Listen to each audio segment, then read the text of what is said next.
Hey friends, welcome back. Now in the last video we imported one of the most important tables in Power BI, which is the dates table. Now, we have seen already a few transformations. Remember what we did when we appended the three sales tables, but of course there are much more transformations inside the Power Query editor, which you can see under Home, all these different kinds of transformations, as well as under Transform, under Add Column and so on. And now let's explore a few of them so you better understand what is available for you in this project, but also for all your future projects. Now, close and apply, we already know that this allows us to apply the steps we have created and go back to our Power BI report.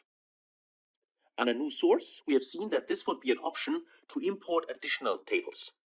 So you cannot only import tables directly from here by clicking on the Excel option, for instance here in the ribbon bar, but also as long as you have the Power Query editor open, there's still an option to import data from here.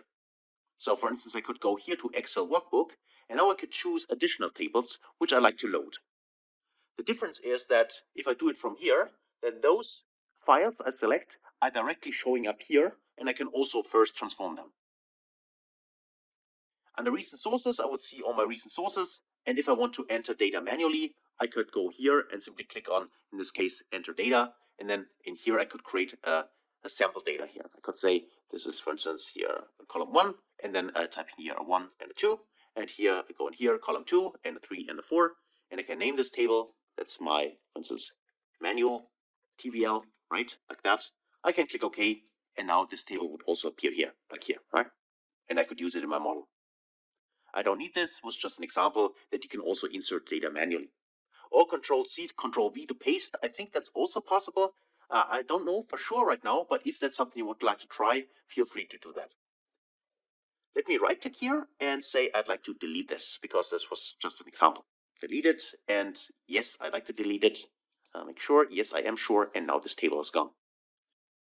What else do we have under Home? Well, let me select maybe one of the tables first, and now we can see that those options are no longer grayed out. Well, more interesting, of course, are maybe starting from here, right? So refresh preview just means that if right now we are still in the Power Query editor, but maybe the underlying data has changed because one of our colleagues has added additional data to the sales 2023, which are brand new. And then, of course, we could simply click on refresh preview and we would see this change reflect. Also, of course, in here, let's say we have a new salesperson hired, then he or she would now also appear here. If the data, underlying data is updated and we click on refresh preview, then of course the new name would also appear here. Right? That's what this is for, just to get the latest data, just in case something has changed while you are actually in here and transforming the data. We also have the advanced editor. We already talked about this, that you can click on it just to see what kind of transformation steps in the mQuery language have been applied for us. So let me just close this for now. What else do we have? Well, under manage, this could also be very interesting. You go in here. You have the option, of course, to delete a specific table from here. Be careful with that. We don't want to do this. But there's also an option to duplicate and reference. Now, if I click on duplicate, let me just click on it. You'll see that now we have salespeople tables 2, right? A second one, which is exactly a copy of the first one. So maybe you would like to have the table twice and doing different kinds of transformations on the first one and different kinds of transformations on the second one, right? So then this could make sense to have this in here. The other one, the other option here is reference. I could also go here and say reference. Now I have a sales people 3, which looks exactly as the sales people 2. The difference is between the duplication which we've done, the manage here, duplicate and reference. The difference is that a duplicate means the table, salespeople and the salespeople 2, which is a duplication, they are independent from each other. Meaning, if I would now change something in salespeople 1, in this one here, the original one, this change would not be reflected in salespeople 2, because it's just a duplication. It is a complete separate table, just a copy, but a complete separate copy. For the reference, on the other hand, this is different. The reference always reflects the changes which have been done in the first one. So for instance, because salespeople 3 is a reference of salespeople 2, if I would go in here and say, for instance, right click here and say remove salesperson name, you see that in salespeople 3, because it is a reference, also this column has been removed. So the reference compared to the duplication is a reference always reflects the reference table and those transformations. The duplicate, on the other hand, you can see here, there's only one column. In the original one, we still have both columns. The duplication is completely independent from each other. That's the difference. So there are use cases for both of them, but it's very crucial and important that you understand the difference. So for now, let me just select the tables. We don't want them. So right click here and click on delete. And yes, I'd like to delete them. That was just an example. So here we go. Got our original model back. Also, by the way, as I said before, Power BI is kind of redundant. That means you can do the same transformations on several or in several ways. So if I right click on my salespeople, I also have here the option to create a duplicate or a reference. So you don't need to use the ribbon bar. You can also do it directly from here. So let's select this one more time. So that's under manage. This is regarding the query. Beside this, we have the option to manage the columns. We can choose columns or remove columns. So maybe let's go to a table like sales table here. We have a little bit more columns, so it's easier to see from here. So under choose columns, you can click on it, and then you can say, I want to choose columns, and then you can choose the columns you want to keep. So for instance, I only want to keep, let's say here, the salesperson, the customer ID, the order date, and the price. Select those, click OK, and then you see that all the other columns have been removed, which again has then been also applied in here in the applied steps window. So that's maybe an easier way to do it directly from the choose columns instead of selecting the columns from here. Of course, you can also hold your control key, select the columns, right click and also remove columns. That would also work. But maybe if you have a lot of columns, so maybe let's say 100 different columns, it's easier to do it directly from the choose columns option. Let me just remove the step. Again, that's the great thing that the applied steps here are recorded, so we can always go back by simply removing the step and we can see our original data. Also, there's another option if you click on this little down arrow here, which is the go to column. This is, at least from my perspective, also very helpful if you have a table with, again, let's say 100 different columns and you need to search for a specific column, you want to select it, then instead of using the scroll bar here at the bottom, you could simply go to column and then select the column you want to go to. Here, for instance, I would like to go to, let's say, the quantity column, select it, click OK, and then you see that this column is selected directly and you can do your modifications in here. So, as I said, it's kind of easier than just scroll here through 100 columns from left to right. Removing columns, I think that's quite clear, right? You just can remove the columns, either the selected one, currently quantity is selected, so if you click on remove columns, that would remove the quantity column. Let me just go back. The other option would be if you select the quantity column, or maybe you hold your control key and select a few columns, and then you go here and you remove other columns, then only the selected one will be kept. So also quite easy to just specify here maybe certain kind of columns you want to keep and which are relevant to your model. Even though I like to always point this out, remember, only import the data you need. So for instance, if you don't need a table at all, don't import it. But here you can, of course, further make the table even smaller, which is also best practice here inside the Power Query editor, where you can then, again, make less columns or less rows. You can filter this data down. And the applied filters, which we do here. So remember, when I told you that if you are in the data view and you do, for instance, a filtering of columns and so on, this, of course, is not applied in the report. But if you do any kind of transformation here, like cleaning, removing anything inside the query editor, this gets applied to original data. So there, really, this has an impact. So let me just cross this out. So we have our original data back. So keep rows, remove rows, works exactly the same, but instead of for columns, it is for rows. So just to show you that at a quick example, there are keep top rows, keep bottom rows, keep range of rows, and so on. So for instance, if I say keep top rows, I can simply type in, I only want to keep the top 10 rows. I go in here and just type 10, click OK, and now you see the step gets applied, and I only kept the rows from 1 to 10, and everything else gets removed.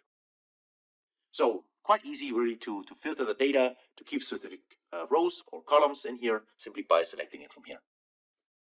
Let's just remove this. and go to the next one. Sorting, I think that's clear. You can either sort from A to Z or Z to A, quite similar way as in Excel. Split columns, this could be interesting, for instance, for, let's say, the customer here. The customer has a surname, his full name is in here. So you could select the column here, and then you could go under split column, and there are various options. Split by delimiter, by number of characters, by positions, lower to uppercase, digit to non-digit, and so on. So a lot of options in here. But for us now, it's simply by delimiter. And then I could say there is a space. That's true. There's a space between the two names. So I can split. And then I can specify, do I only want to split by the first space, by the last space, or by all the spaces? If I say each occurrence in here and click OK. So click OK here. Then you would see that now I have two columns with here one name for the column, customer, and the second name for him. And of course, I could double click here and then just rename the columns, right? Like surname and so on. So that's how easy it is to split columns into several columns. So let me just click on the cross symbol here. Also click on the split by delimiter, because you can see there have been 2 steps applied. Even though we only took the option here, but this has automatically created 2 steps in here. So that's a splitting here. Grouping, this is just, let's go inside the sales, and so you understand that. Grouping just means we could group the data. So for instance, in here I have a row for each of my transactions, but let's just say I would like to group my data, let's say by the location. I could select the location. I could say I want to group my data, group by, and then I say inside here, yes, I'd like to group by the location ID, and I simply want to know how many transactions have been created for each of the locations. So I click OK. For the aggregation, count was fine, and now I can see here in my data set for the location, for instance, I have a unique list of locations in here, and in total I had 154 rows, so transactions for this specific location in my data set. That's what grouping does. It simply creates here an aggregation, unique list here of location IDs, and then in this case a count, because that's what the aggregation type we chose, simply for the underlying data, which was sales. So that, for instance, could be interesting, but if I would like to have a table like that, then I would, prior to this aggregation, this grouping, I would right-click and I would reference the table, in this case, right?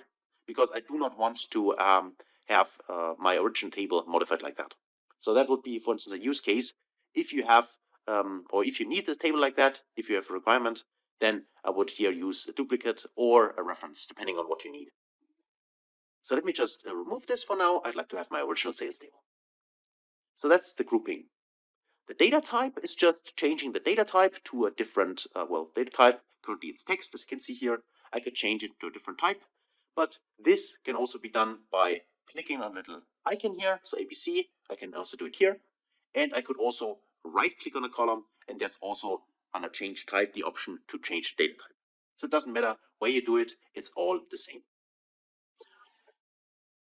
Besides this, we have the option to transform in this case, the first row as header, or if you click on the little down arrow, this is actually true for most of those. So oftentimes there's the default option by simply clicking on it, and there's this little down arrow. So I encourage you always, instead of clicking on the default one, click on the down arrow to see all the options which are available.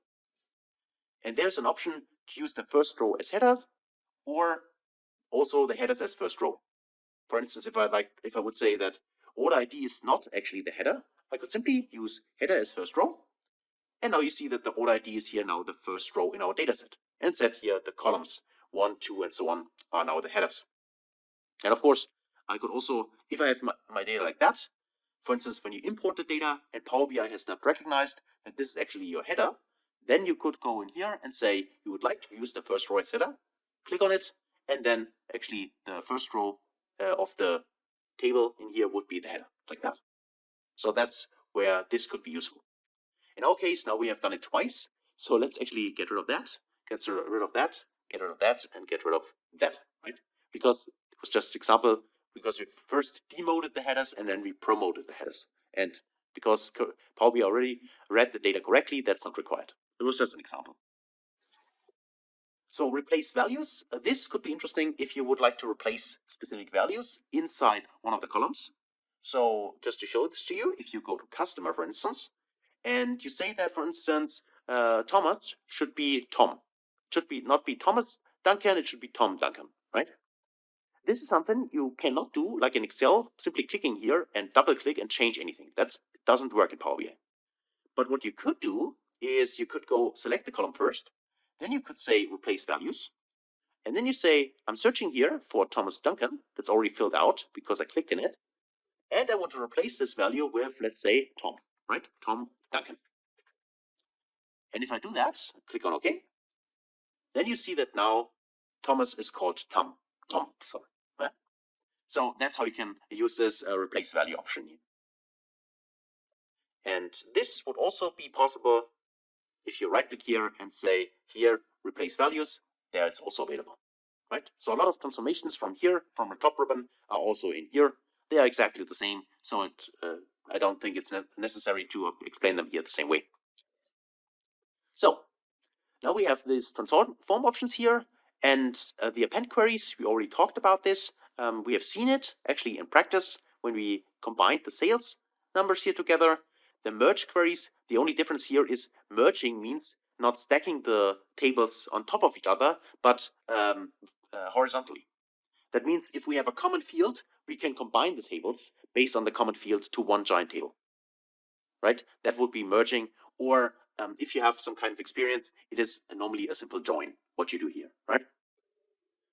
So next to that, under these options, we have the AI Insights, which is text analytics, vision, and Azure Machine Learning.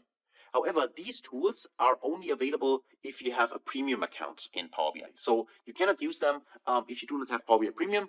That's why we will skip it for now. But I just want to mention that those are also available and what they can do for you. Just as an example, the text analytics can give you, for instance, the sentiment of a specific text you have in one of the columns. Or it could also extract the language in which this specific text is written, anything like that. This, for instance, could be done in text analytics. So, under transform, we would see that there are a few transformations which we can find again, which are already under home. Again, I mentioned it a couple of times already, but Power BI provides this called what I call redundancy, which I personally don't think is bad, but I just want to mention it is in Power BI that way that you have several ways to do the same transformation. So on several options, like right-clicking on a column, or under transform, or under home. Here again, we have the group by. We have seen this before. Use first row as headers, or if you click on the little down arrow, use headers as first row. This is also available. Also you have the transpose option. You're probably familiar from this with Excel, right? You can transpose your data, so put the columns into the rows. If you want to do that, you can reverse rows. You can also count the rows. So for instance, I have here my sales table. I would like to know how many rows are those. I can simply click on count rows, and it gives me here simply the number, which is 10,889. That's actually the amount of transactions I have in the sales table, right? I can simply do this or get this by doing that. Let me just revert it back to my original table, but that's what's simply inside here. So quite easy to do. Simply click on it. I can rename my table, and this actually the column in here. I could rename it, but this also could be done by simply double click on a column, right? That will also work to rename it. So what else do we have? We can detect the data type. So if Power BI has not yet recognized a data type, you can click on this detect data type, and Power BI would try to guess what is the right data type for a column. And of course, you could also simply go here and do this yourself. So under replace values, we talked about this. The fill option, fill up or down. This could be helpful if you have missing entries in your data. So for instance, you could say that if I go to, what do I have? Customer, let's just check that. For instance here, or let's say location, maybe location. Here, for instance, we have California, right? So California is here as one entry. And let's say that, for instance, California is only in the first row or the first two rows and so on, but it is missing in some of the rows. In that case, you can simply go in here, select the row, the column, and then you could go to fill, and it allows you to fill down or fill up.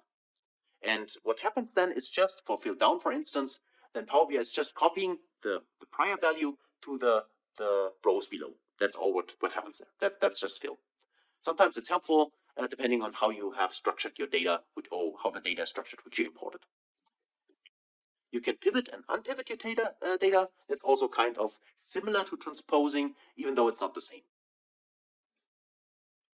So other ones in here which might be interesting, split column, we have seen that. We can extract something under transform. So if I go in here, I could extract the length, for instance, of this country. I think it's called county. Sorry for that. I can extract the first character, the last character, the text before delimiter. Then I need to specify the delimiter, and so on. So if you want to extract something from a name, from a location, so from any kind of text, for instance, then this extract could be helpful.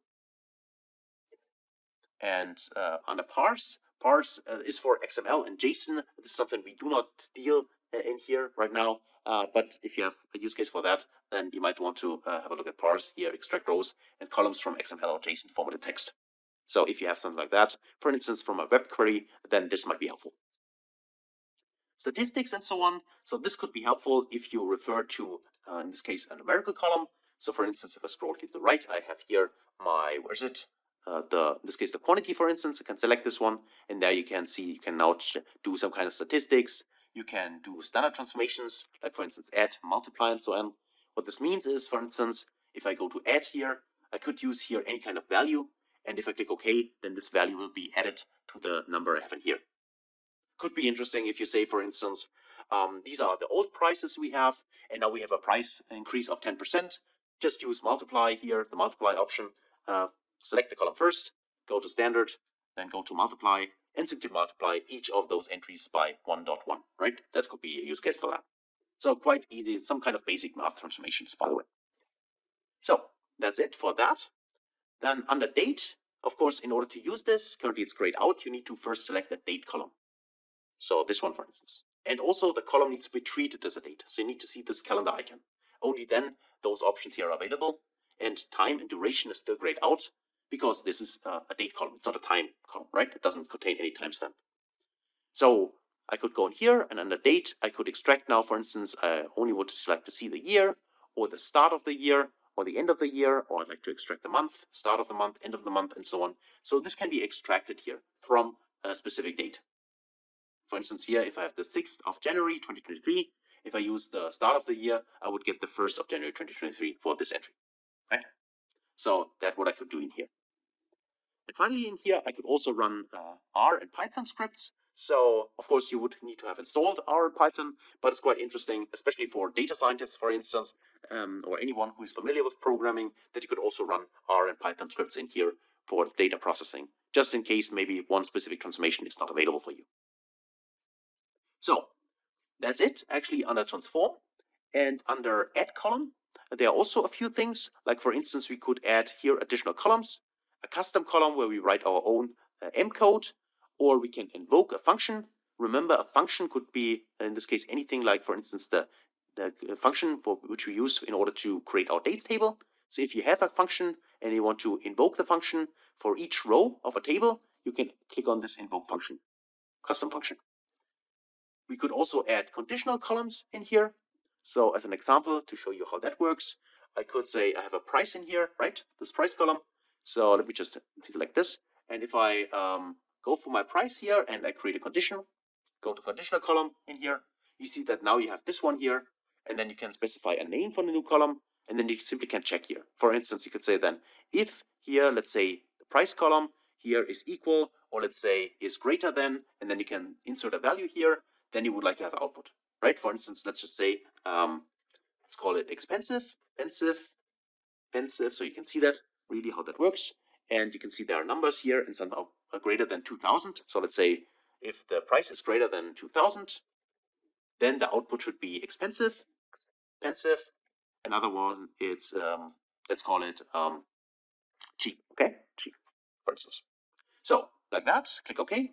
And you see that now we have a new column in here, which is simply cheap or expensive, depending on the price number we have in here.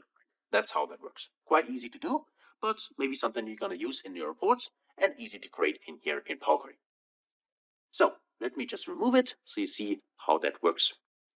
Okay, then again, we find various transformations in here, which we have already seen. So they are also available under transform. like date, for instance, right? You can also see it under add column. There's also date and so on. Very important. Just in this case, the transformation add column is not the same. That is very important. I'd like to mention that at the end of this video. The difference is if you use options from transforming here. So for instance, if I say here, I go to date for my date column and then I parse something, then this modifies the column I have currently selected, right? So if I select my order date here and then I play around with these options, that means that I modify the current column I have selected.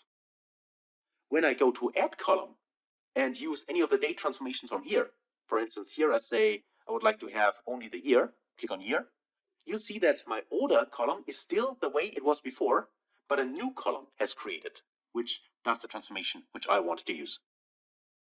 So the difference under add column always means you create a new column, but you leave your original column untouched. If you do the transformation under transform, that means you modify your original column. That is the difference. Okay?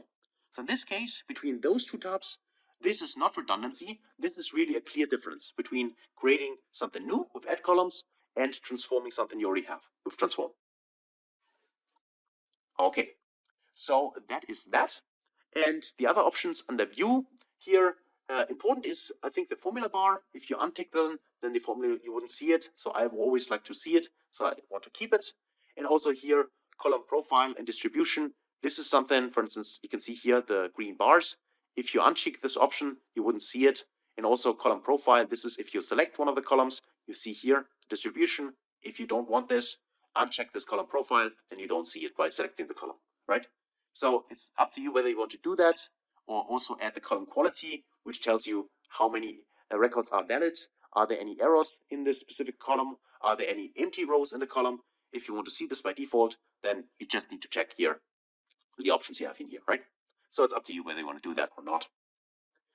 Under tools, also this is not very important for us now. This is more about if you got some kind of issues inside the Power Query editor itself regarding performance and other things. You want to start a diagnostic and see what the issue could be. But for now, this is not very important for us. And under help, this is just, again, a few learning resources, information about the software, so the current Power BI version, and so on. So if you want to dive into that, but I think that's quite clear and nothing very important when it comes to the Power Query editor. And that's it, actually, for exploring the editor. So the last thing we need to do now is we've seen our transformations.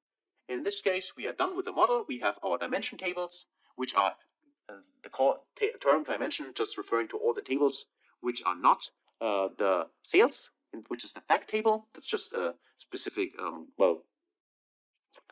term which you use to describe it. But we have all our tables which we're going to use, including our dates table. And now if we're done, we simply click on close and apply. And then we can actually start with a model itself. So that's it for this video. Thanks a lot for watching. Again, it was quite long, I know that.